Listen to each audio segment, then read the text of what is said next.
हरिओम. माया निरूपण भाग 5. एकदा समर्थ आपल्या काही शिष्यांसहित सज्जनगडावर फिरत होते. कड्याच्या टोकावर एके ठिकाणी बोलत उभे असताना सोसाट्याचा वारा सुटला आणि समर्थांची नेसती छाटी उडाली. त्यांनी कल्याणा आता कसं रे असं म्हणलं, मात्र त्या छाटीच्या पाठोपाठ कल्याण स्वामींनी झेप घेतली आणि ती छाटी समर्थांच्या हातात आणून दिली. मी उडी मारली तर काय होईल हा विचारही त्यांच्या मनात आला नाही. इतका दुर्दम्य विश्वास समर्थांविषयी कल्याण स्वामींचा होता. म्हणजे शिष्यानी जे बोलला होता ना की नाशवंत काय म्या टाकावे, ते मज स्वामींनी सांगावे, मज दातारे करावे आपण ऐसे. आता याच्यातली दुसरी गोष्ट काय, शरणांगती.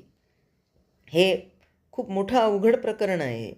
शरण शब्दाची व्याख्या सांगताना श्री ज्ञानेश्वर माऊली म्हणतात, आपुलेनी भेदे विण माझे जाणीजे जे एकपण, तयाचे नाव शरण मज येणे गा.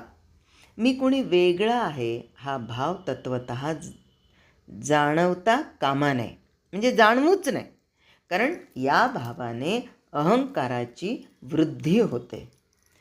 आणि ज्ञानप्राप्तीसाठी सगळ्यात मोठा अडथळा काय असेल तर तो असतो अहंकाराचा. आणि म्हणून अहंकार राहिल्यानं सद्गुरूंना प्रार्थना करावी, विनंती करावी. कशी? आणि ज्याचा त्याला अहंकार कशाचा आहे ते कळतं बरं का. एखादा जर म्हणाला ना मला कशाचा अहंकार नाही आहे, तर समजावं याला सगळ्या गोष्टींचा अहंकार निश्चित आहे, अगदी ठसठसून भरलेला आहे. आणि म्हणून आपला अहंकार आपल्याला कळतो कोणत्या गोष्टीचा आहे ते. अशाच शिष्याने सद्गुरूंना प्रार्थना करावी, विनंती करावी की मी सर्वस्व समर्पण करून तुमच्याकडे आलो आहे, आता माझी उपेक्षा करू नका, आता माझी उपेक्षा करू नका, मला आपल्यासारखा बनवा.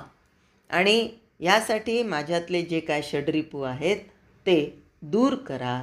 असं जेव्हा म्हणतो तेव्हा 5व्या ओवीमध्ये आपल्याला ऐकायला मिळतं, ऐकोन शिष्याचे बोलणे, स्वामी म्हणती सावध होणे, अवधान देऊन घेणे आनंद पद. स्वामी म्हणतात, अरे तू फार चांगली विचारणा केलीस, ऐकायला तयार आहेस ही चांगली गोष्ट आहे, समजून घ्यायला तयार आहेस ही आनंदाची गोष्ट आहे, पण मी सांगायला लागलो की सावध राहून ऐकलं पाहिजेस. काय, ऐकण्यापूर्वी माणसाला खरंच हौस असते, एकदा ते सांगणं प्रत्यक्ष सुरू झालं की काय होतं कोण जाणे. जे लक्ष जेवढं राहायला पाहिजे तेवढं राहत नाही.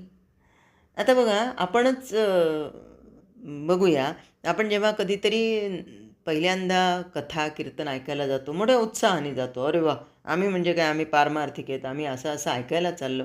थोडा वेळ बसतो, आजूबाजूच्यांनी माझ्याकडे बघावं म्हणून फार मोठं भूषण वाटतं. अरे वा, म्हणजे हे पारमार्थिक झाले वाटतं, आता आध्यात्मिक झाले. आता हे झालं की बस मग आमच्या चित्तवृत्तीमध्ये कुठंतरी घोटाळा सुरू होतो आणि मग इकडचे तिकडचे विचार हे हळूहळू आतमध्ये शिरकाव करतात. समोरचा वक्ता काय बोलतोय हे कानावरून जातं, पण मनात, बुद्धीत, चित्तात शिरत नाही. एक व्यक्तीने असा अनुभव सांगितला. ते म्हणतात की माझा एक अनुभव सांगतो. माझे मित्र नारायणराव गर्दे होते. त्यावेळची गोष्ट आहे. लाखा कोल्हाटी हे आख्यान त्यांना फार आवडायचं. ते एकदा माझ्याकडे राहायला आले होते. ते म्हणाले, अनंतराव, आज आपण थोडीच माणसं आहोत, आज तब्येतीनं आख्यान होऊ द्या, म्हणजे मध्ये काही कमी करू नका, वगळू नका. तुम्हाला जे सांगायचं ते सगळं सांगा. पूर्वी एकदा जसं झालं होतं तसं होऊ द्या. म्हणजे हे सगळे कीर्तनकार मंडळी ऐकायला बसणारे, कोणी कीर्तनकार. आता त्यामध्ये नारायणराव ऐकायला बसणारा फार रसिक श्रोता होते. एकटा श्रोता, अंगभर श्रोता असं होते. आख्यानाला सुरुवात झाली. सगळे हो तर म्हणाले होते, पण 2 तास झाले की चुळबुळ सुरू झाली. 2 तास झाल्यानंतर 10-10 मिनिटांनी घड्याळ बघायला लागले.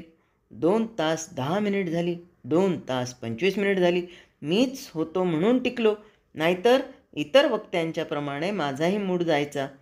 समोरचा माणूस जर सारखा घड्याळ बघायला लागला तर काय चव राहिली हो आपल्या सांगण्याची? काहीच नाही ना.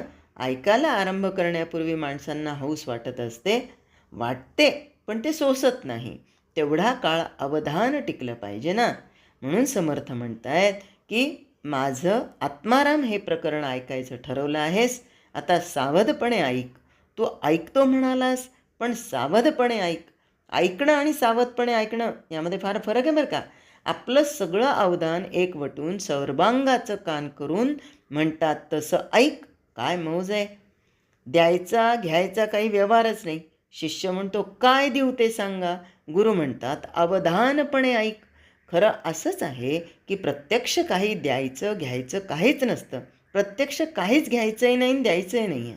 शिष्याला ज्ञान व्हावं म्हणून गुरूंनी सांगायचं आणि शिष्यांनी ते अवधानपणे ऐकायचं.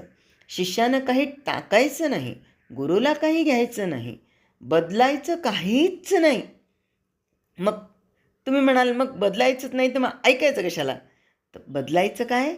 भावना मात्र बदलायची आहे आणि ती श्रवणाच्या माध्यमातून, विवेकाच्या माध्यमातून बदलायची आहे.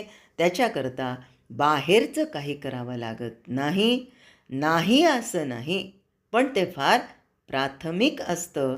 म्हणून शांतपणे ऐकणं, ऐकून शिष्याचे बोलणे, स्वामी म्हणती सावध होणे.